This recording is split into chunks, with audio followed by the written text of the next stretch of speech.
Gold, trusted gold buyers. మీరు తాకట్టు పెట్టిన బంగారాన్ని విడిపించి ఈ రోజు ఉన్న మార్కెట్ ధరకు కొనబడను.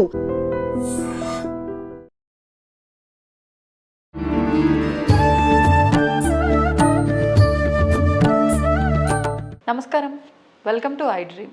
ధర్మ మార్గం విత్ విజిత కార్యక్రమానికి స్వాగతం. ప్రస్తుతం మనతో పాటు ఉన్నారు ప్రముఖ జ్యోతిష వాస్తు పండితులు బ్రహ్మశ్రీ అన్నవరపు తిరుపతి మూర్తి అవధాని గారు. ఇప్పుడు గురుగారితో మాట్లాడి మరిన్ని విషయాలు తెలుసుకుందాం. నమస్కారం గురుగారు. ఓం శ్రీ మహాగణాధిపతయే నమః.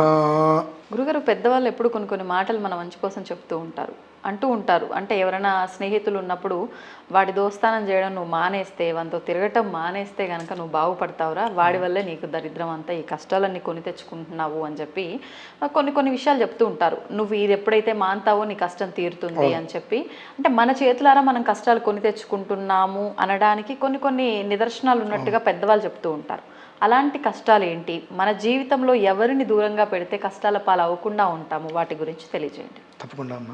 చెప్పుకుంటూ వెళ్తే అనేక రకాలు ఉంటాయి, కానీ ప్రధాన అంశంగా మనం చెప్పుకోవాలి అంటే నిత్యము కూడా ఏమాత్రము తృప్తి అనేటువంటిది లేని జీవితాలు కొంతమంది ఉంటారండి, చాలామంది ఉంటారు.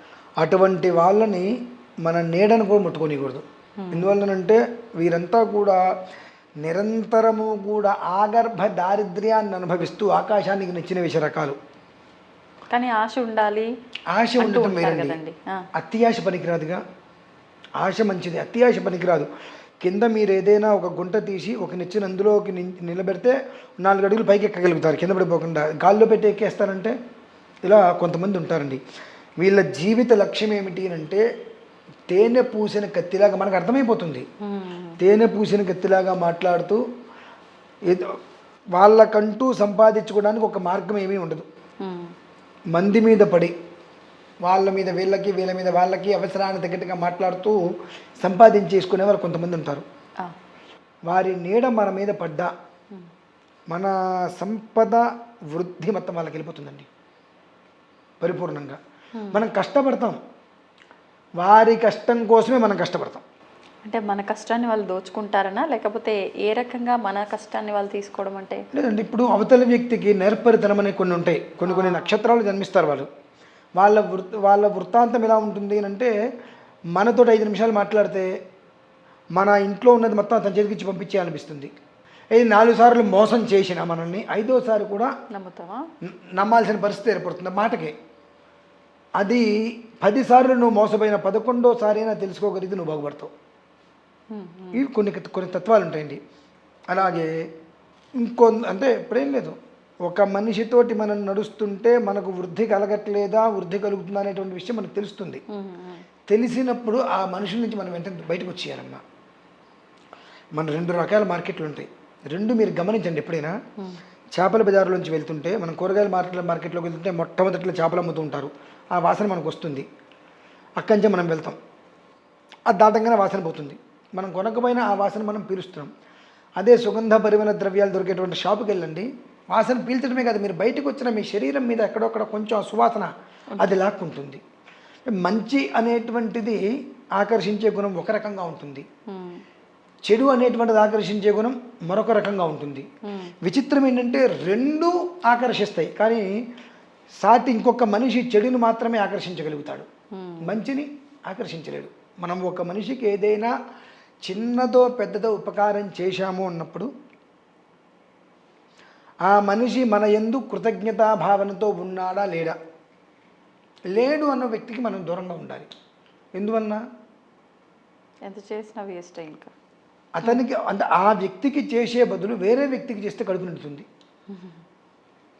అంతే కదండి. అంటే నీకు తీసుకోవటం మినహాయిస్తే ఎదుటి మనిషికి తిరిగి ఇవ్వటం అనేటువంటిది లేదు. తిరిగి ఇవ్వవలసిన పరిస్థితి వస్తే ఫోన్లు ఎత్తాం, అవునా కదా. జీవితంలో మనం బాగుండాలి అంటే ఎప్పుడూ కూడా సత్పురుషులతో మాత్రమే, అంటే మంచి వ్యక్తులతో మాత్రమే మనం స్నేహం చేయాలి. వాళ్ళు మంచివాడు చెడ్డవాడు ఎలా తెలుస్తుంది అనగానే పెద్ద కష్టంగా అది ఒక 4-5 రోజులు ఉంటే ఆ మనిషి లోపల ఉండే మెంటాలిటీ ఏంటి, బయటకు ఉన్నటువంటి మెంటాలిటీ ఏంటి తెలిసిపోతుంది. ఈయన వలన సరే నాకు మంచి జరుగుతుందా లేదా పక్కన పెట్టేస్తే పక్క మనిషికి అనర్థమా కాదా అనే విషయం తేలిపోతుంది. అనర్థము అనుకున్నప్పుడు మనం బయటకు వచ్చేయడం మనకు మంచిది, శ్రేయదాయకం.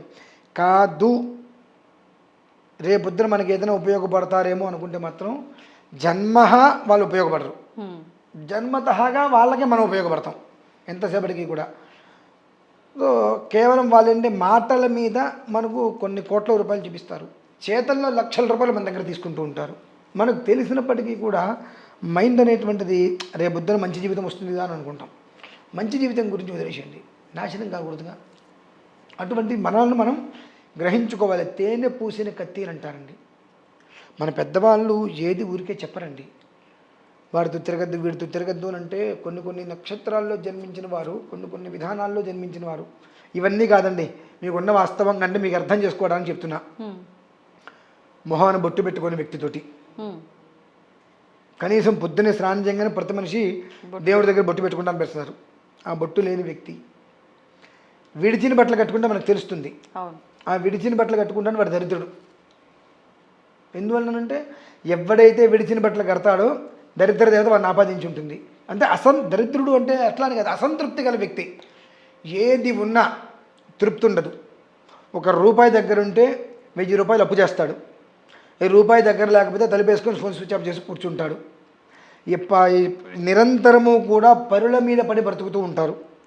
పరుల మీద పడి బ్రతుకుతూ ఉంటారు. నీ అవసరం కోసం నా దగ్గర 10 రూపాయలు తీసుకొని నాకు ప్రాణం మీదకి వస్తుంది అంటే ఒక పైసా కూడా ఆ టయానికి కూడా నన్ను అడిగితే నాకు చావు తప్ప నాకేం లేదు అనేటువంటి తత్వం గల వ్యక్తులు ఉంటారు. అర్థమైపోతున్నాం మనిషిని చూడంగానే. చాలా కొంతమంది ఏదైనా ఇబ్బందిగా ఉంటే వచ్చి పరామర్శిస్తూ ఉంటారు.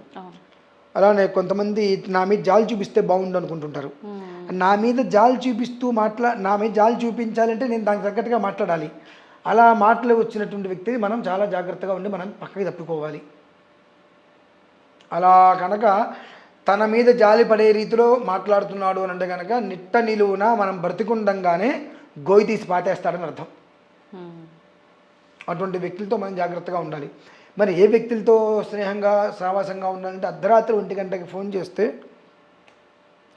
2వ రింగుకో 3వ రింగుకి ఎత్తి ఏం జరిగింది ఏంటి విషయం, మన అవసరమైతే ఎక్కడో అక్కడికి రాగలిగిన వ్యక్తులు ఉంటారు. ఎక్కడో కర్మ ప్రార్థన తెలుసండి, అటువంటి వ్యక్తులు నమ్మరు. నిజం. అటువంటి వ్యక్తుల్ని నమ్మరండి. అర్ధరాత్రి అయినా అపరాత్రి అయినా ఫోన్ చేసి నాకు ఈ కష్టంగా ఉంది అని అంటే పరిగెత్తుకుంటూ వస్తాడు అని తెలిసినప్పటికీ కూడా ఆ వ్యక్తిని నమ్మరు. ఎప్పుడూ కూడా ప్రత్యక్షే ప్రియ వక్తారం అంటారు చూసారా, అర్థం కదా.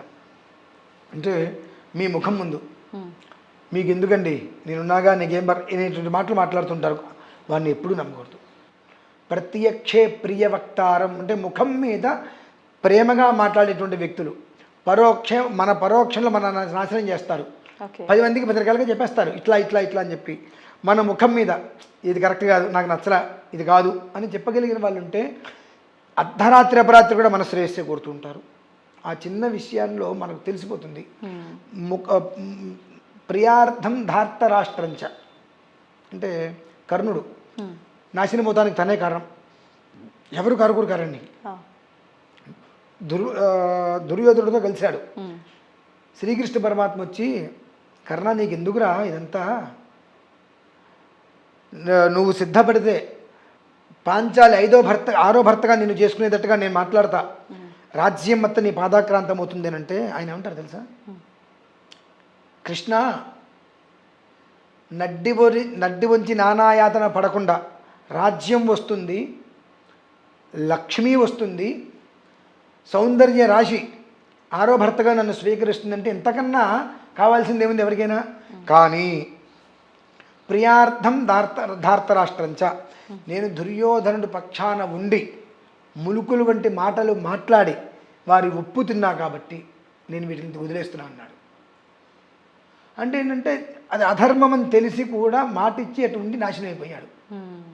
బయటికి వచ్చేయచ్చు, కానీ అందరూ కూడా అతన్ని సూతపుత్రుడు నానా రకాలుగా తిడితే దుర్యోధనుడు చేరదీశాడు. దుర్యోధనుడు అదేమన్నాడు, మాట ఇచ్చేశాడు చేరదీసేటప్పటికి. మాట ఇవ్వకుండా ఉంటే అది వేరే విషయం, చేరదీసేశాడు, మాట ఇచ్చాడు. కాబట్టి నా ప్రాణం పోయినా నేను అధర్మం వైపే ఉండాలని ఉన్నాడు. కర్మ ప్రారంభాలు ఇలానే ఉంటాయి. కాబట్టి ఏదైనప్పటికీ కూడా మనకు కొన్ని వస్తాయని కొన్నిట్లకి వెళ్ళకూడదు. అలానే మన ముఖాన ప్రీతిగా మాట్లాడుతున్నారు అని అంటే మన వెనకాల మన గోతులు తీస్తున్నారు. కాబట్టి మన ముఖం మీద నవ్వుతూ ప్రేమగా ఏం పర్లేదు అన్నట్టుగా ఉండేటువంటి వ్యక్తులతో మనం ఎప్పుడూ కూడా దూరంగానే అంటీ ముట్టట్టుగానే ఉండాలి. చలిమంట లాంటి వాళ్ళు వీళ్ళు. చలేస్తుంటే మంట దగ్గర కూర్చోడం, మంటలో పడితే ఒళ్ళు కాలుతుంది, దూరంగా ఉంటే చలేస్తుంది. ఎంతవరకు అవసరమో అంతవరకు ఉండేటువంటి తత్వం మనకు ఆలోచన రావాలి. మనకు ఆలోచన రావాలంటే సాధ్యమైనంత వరకు దక్షిణామూర్తి స్వామివారికి నమస్కారం చేసుకుంటే పొద్దున్నే లేవంగానే స్నానం చేసి ఆయన ముఖం చూసి ఇక్కడికి చూసి గురుర్ బ్రహ్మ ఆ ఒక్క శ్లోకం మనందరికీ వచ్చు. కనీసం ఆ ఒక్క శ్లోకాన్ని కనుక ఆయన లలాటం అంటారు, అక్కడికి చూసి మనం ఆ ఒక్క శ్లోకాన్ని చేసుకోవటం వలన జ్ఞానం వృద్ధి కలుగుతుంది. వీడు మంచి, వీడు చెడు, వీడితో మనం కలిసి ఉండొచ్చు, వీడితో మనం కలిసి ఉండదు అనే విషయం ఆయన చెప్పేస్తాడు. అర్థమైపోతుంది. అది తద్వారా కొన్ని విషయాలకి దూరంగా ఉంటే మన జీవితాలు నిలబట్టడానికి మూల కారణం అవుతాయి అవి. అదే విషయం. ధన్యవాదాలు గురుగారు. And for more videos, Please subscribe to iDream. Please subscribe to iDream. Please subscribe iDream. And please subscribe to iDream. For more videos, subscribe to iDream. please like, share and subscribe to the channel. Congratulations, iDream. Subscribe to iDream. Subscribe to iDream. So subscribe to iDream Media. iDream ki iDream team andarki huge congratulations. Please subscribe iDream Media. Please subscribe to iDream. Subscribe iDream. Please subscribe to iDream. iDream అంటే నా కళల channel subscribe చేసుకున్న నోరు తిరుగుతలేదు, మీరైతే గంట గుర్తు కొట్టండి. For more such videos, please subscribe to iDream. Subscribe to iDream. Please subscribe to iDream. Please subscribe iDream Media. Please do subscribe to iDream. Please subscribe to iDream Media. For best entertainment and information, please subscribe iDream. And don't forget to subscribe to iDream.